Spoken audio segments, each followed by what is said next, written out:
Yeah, so I'm going to talk to you guys a little bit about how I kind of got into Amazon and what my team does, which is automated grocery buying. A little bit about me. From New York. I majored in CIS. I was part of class of 2019, but I graduated a semester early. Uh, One of my highlights is getting a 2.3 in GB112, which is the Intro to Accounting course. That really humbled me, I guess. I worked in a CI sandbox like some of you in the audience. I think it was really a key point in my Bentley career.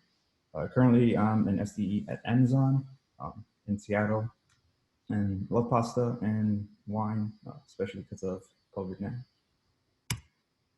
So coding and software engineering, just talking in general. I didn't know what software engineering was until like my sophomore year, I think first semester. Yeah, talking about software engineering and coding in general, because I am a software engineer. I didn't know what software engineering was before I got to Bentley.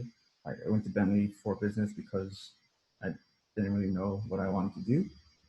But just to show you, like, you don't need to know or be into coding before you get to college or do your major. You can easily switch. Like I kind of saw I did poorly in accounting, so I decided to take some TS courses and did great in them. Then I kind of found my calling.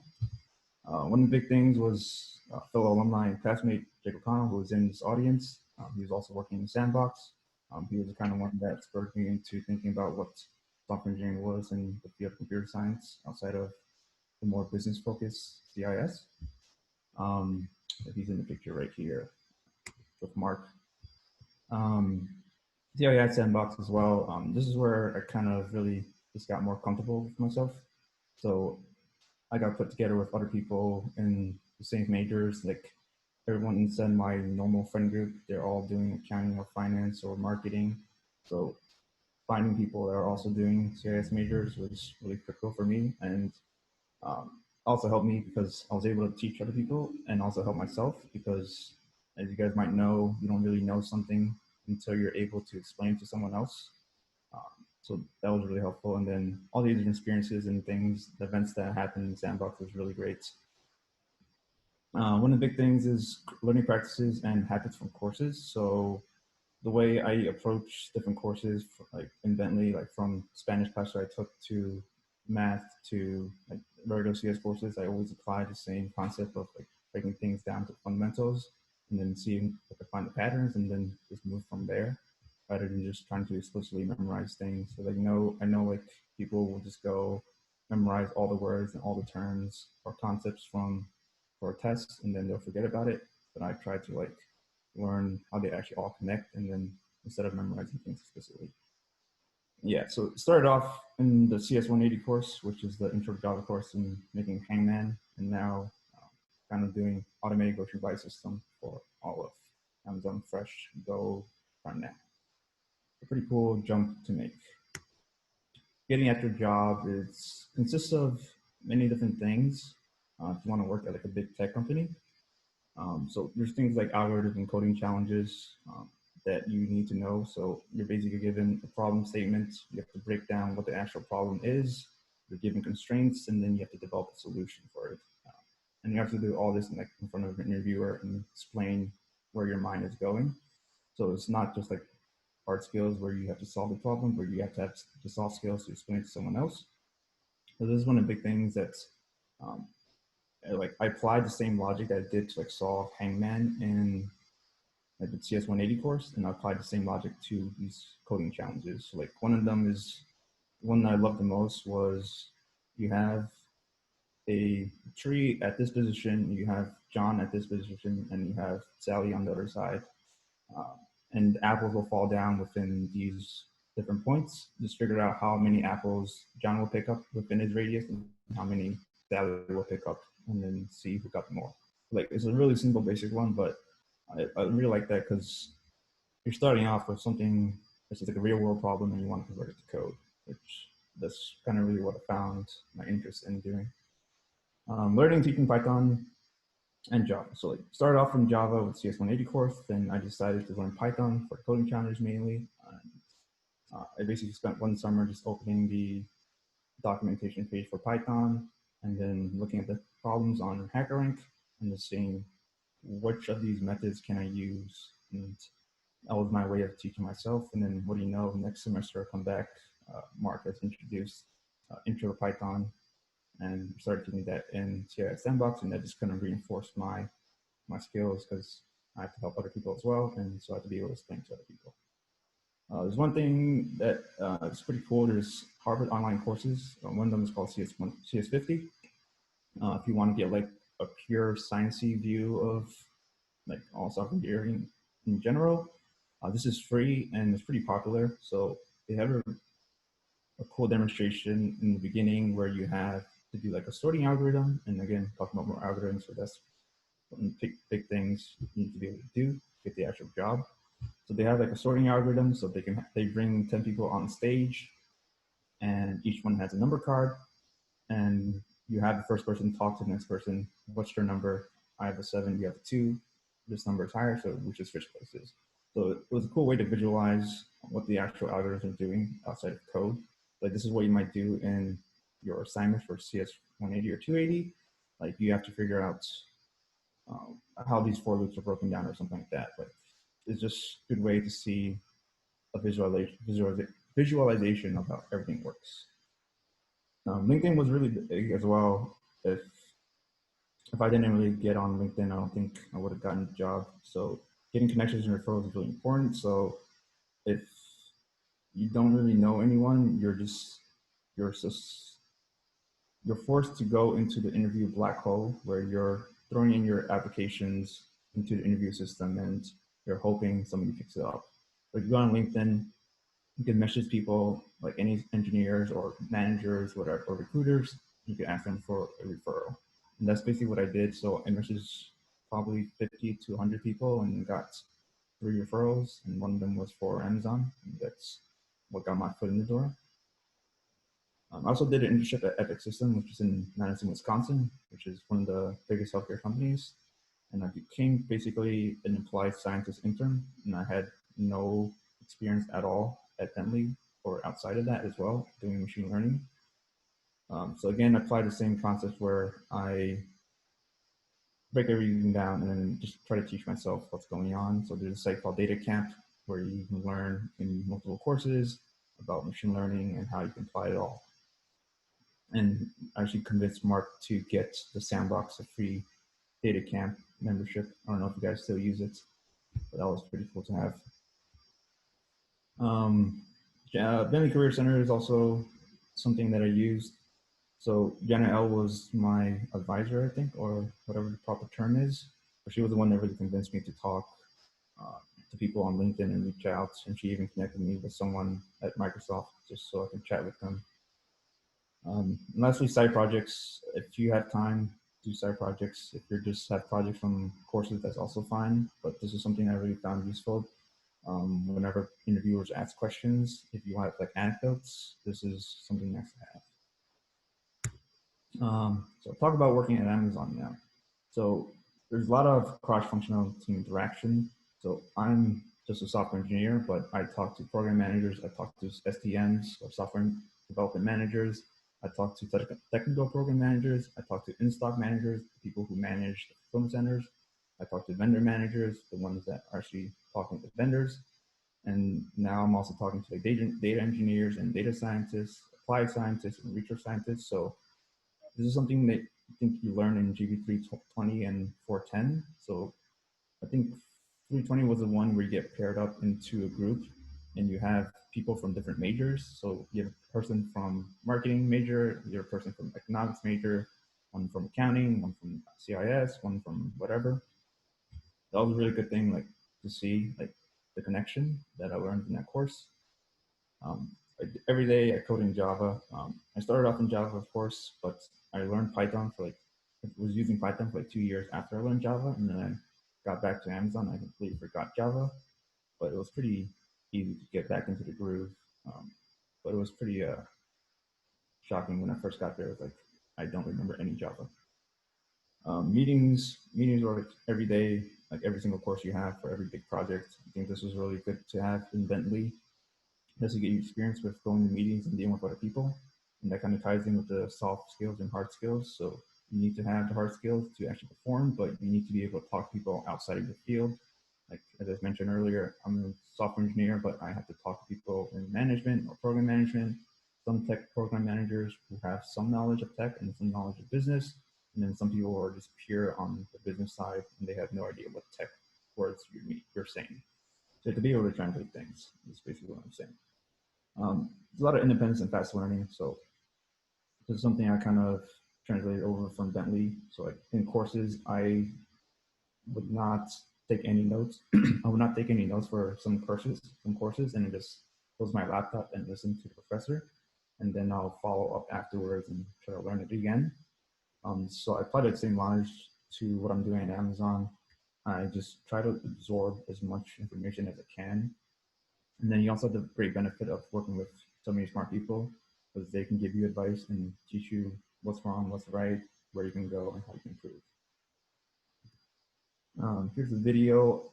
It's called Supply Chain Optimization Technology. This was my old org. We kind of separated out, but this is a brief 1 minute, 30-second video about kind of what's happening at Amazon for grocery boxes. Imagine if you could get a new shirt from Amazon faster than you could get a pizza delivered. Maybe a TV. How about something even bigger? What would it take to make that happen? New warehouses? Faster shipping? Probably even more than that, right? At Amazon Supply Chain Optimization Technologies, or SCOT, our innovations get customers the products they want at the right price faster than anyone else. How? We're analyzing data from millions of customer orders and deliveries, billions of clicks, taps, and swipes in over 185 countries. Big data that lets us create predictive models to discover what products our customers will want, develop intelligent systems to select the best suppliers for every product Amazon carries, and automatically order new products based on our forecast, pinpoint the best location for our next warehouse, and even optimize our warehouses to more efficiently store products. All this means that when you buy a product on Amazon, we can make a clear promise about when you will get it and follow through on that promise. Let's be clear, building something like this is a big deal. To make it happen, we use every computer science tool and every data science technique available, and we're even creating new ones. Put simply, we're innovating to build things that don't exist every single day. So what's next for Amazon? Well, that's where you come in. We need smart people to take on these challenges. Think you're up for it? Join us. This is kind of a very broken down high level view of what the whole ecosystem is, or the supply chain. Like you start off with the Amazon customer, and then you have demand, you have supply. Demand is driven by the customer, obviously, and then supply will be providing the customer with the actual items. You have in-stock managers in the middle, coordinating between demand, supply, the buying system, the vendors, and selection. So they have to make sure everything's looking proper. So selection is what items we actually want to order. So we call it an ASIN. So like the Apple is an ASIN, so you have to figure out what the actual customer wants and when you should be ordering them, which is the scheduling portion. And all of this feeds into this buying system, which is what my team kind of owns. And you can break, and then that eventually tells at the end what we want to order for what given day, for what given fulfillment center, and we tell the purchase order system to actually cut the orders to the vendors. And so each of these boxes, these square boxes or rectangles, like the demand team can consist of multiple teams, all focusing on demand. You have a supply team, supply organization broken down to multiple teams. There's a bunch of different in-stock managers for like all of like one different type of program. So you have a bunch of in-stock managers for like Amazon Go. You have a bunch of in-stock managers for Amazon Fresh, and they're all broken down by region as well. So the buying system is what my organization is. So we kind of have 3 teams now. We originally were 2. So you have a team that does all the buying engine, that talks to demand, talks to supply, talks to selection, and talks to scheduling, and basically figures out, given this ASIN, we have this demand, we have this supply, we want to order on this day. This ASIN will has a short shelf life, or it'll take a longer time to arrive because we chose this vendor, or we have to do a transshipment, which is like ordering this item at a bigger facility and then send that off to a smaller facility later because of like order constraints and stuff like that, or greater efficiency in routing things. So there's like a lot of stuff going on, but yeah, every single box, there's different teams. It's all broken down and it's pretty cool. So the gist of it is all of this things that are being coordinated in the background is what happens in Amazon Fresh and Prime now is we make sure the items are in stock and they're visible. Like if you go online to the Amazon website, you can find items that are out of stock, but they'll still show up because we still want that to make it, we still want to make that item available to the customer and let them know this is available and you can order in the future. And we also make sure the items are in stock for Amazon Go. So I don't know if you guys go to Amazon Go stores. I don't know. I assume they would have some in Boston. They definitely have them in New York and LA and Seattle. They also opened a new Amazon grocery store, which is a bigger version of Amazon Go, where you just buy without ordering things, and buy without going to like a cashier register. So we do all the ordering and we talk to all the different inputs to make sure that we have items available. And there's one article here, we don't really open it, but it talks about Amazon Go versus 7-Eleven when it first opened. And one of the big criticisms was Amazon Go had like out of stock items compared to 7-Eleven. This was back in 2019 summer.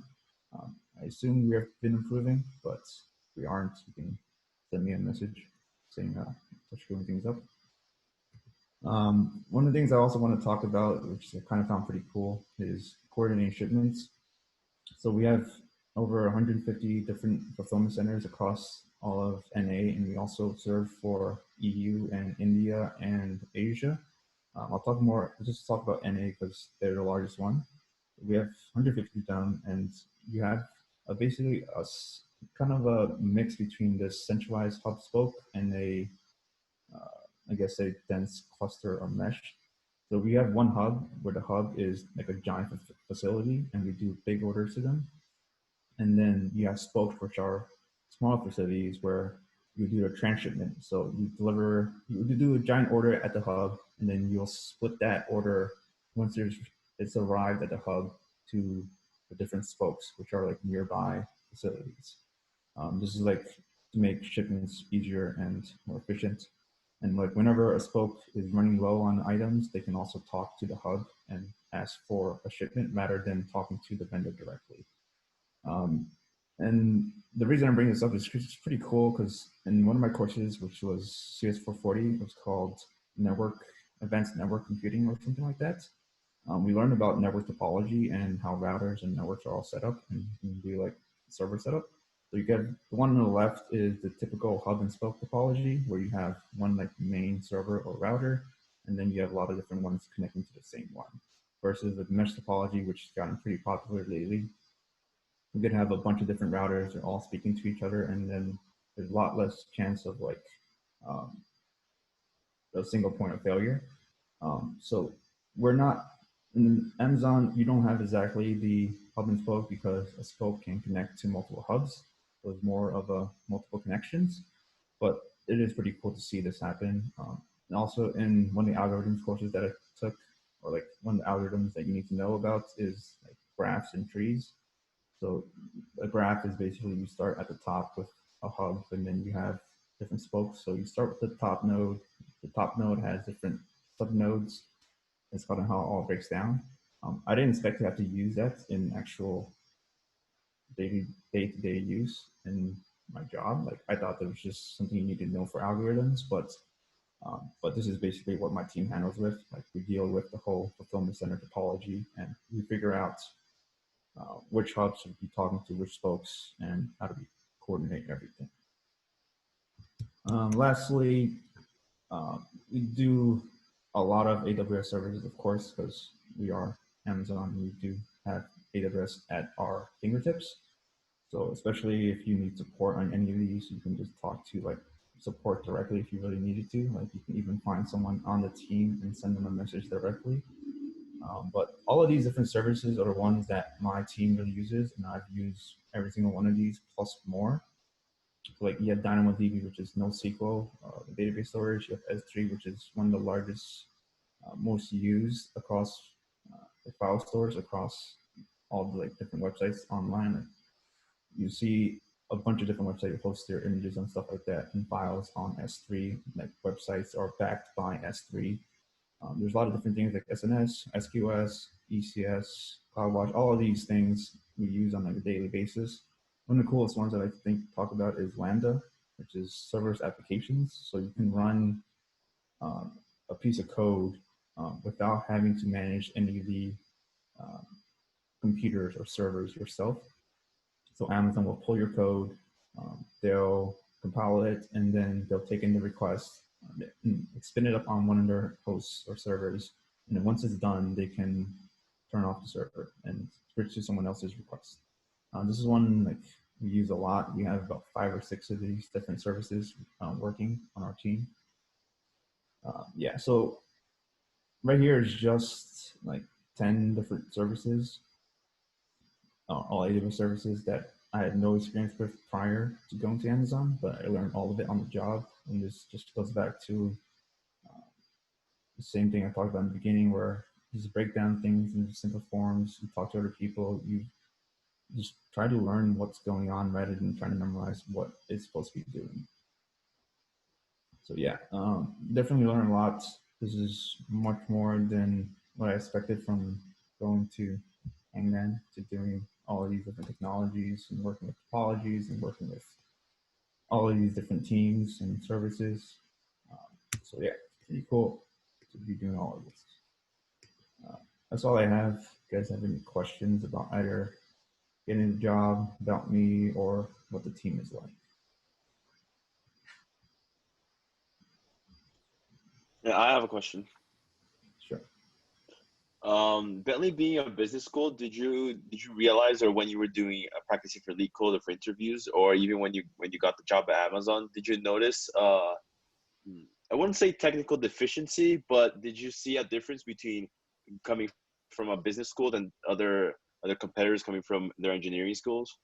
Yeah. So the good thing about Bentley is like one of the things is of course it's a business school and everyone does business and we're great at business, and I guess you put technology at the second bar, but everyone that I know is doing computer science, most of them anyways, but there's always outliers, the ones that you don't need to follow the same structure.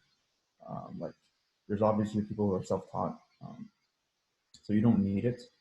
But the programming business side of Bentley is kind of useful as well, because all these courses that I took, like they're not just CS courses, they're also DB courses that I found useful. And even one of my first projects, like I kind of became a program manager for the project just to carry it out. And then recently I was an intern manager, so all those business sides that I needed, that I learned at Bentley was like not for waste. But it is definitely true that like nobody knows about these algorithms and stuff like that. Of course, there are some people who are just naturally gifted at doing algorithms, but you do have to put in that extra bit of effort on the side just to make sure you are able to prove yourself that what I did learn is actually sufficient.